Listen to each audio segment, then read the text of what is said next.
Compliance is a set of rules that the NCAA has adopted in order to help regulate the sports industry within collegiate athletics. The Ivy League also has their own set of rules, which we follow, that are a bit more strict than a lot of the NCAA rules. So here at Harvard, we govern two sets of rules, both NCAA and Ivy League.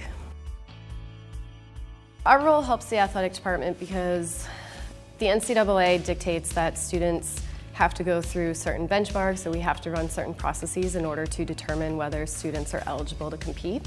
And so really the compliance department is the first line of defense with that. And so without compliance, without a compliance department that's working well, we literally wouldn't have teams out on the field and we wouldn't have athletes be able to be out on the field. So we play a really important role in this department.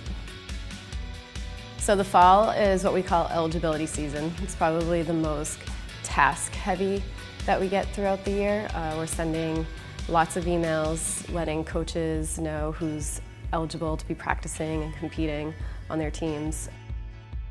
We meet with a lot of student athletes. We do what we call eligibility meetings, where we're working to get 1,200 to 1,300 student athletes eligible throughout a 1 to 2 day period so that they're all set to go and practice with their teams once they get here and are ready once classes start. So that's probably the most busy part of the year, and then from there we do a lot of education and creating documentation to help educate our alums and our athletes and our coaches.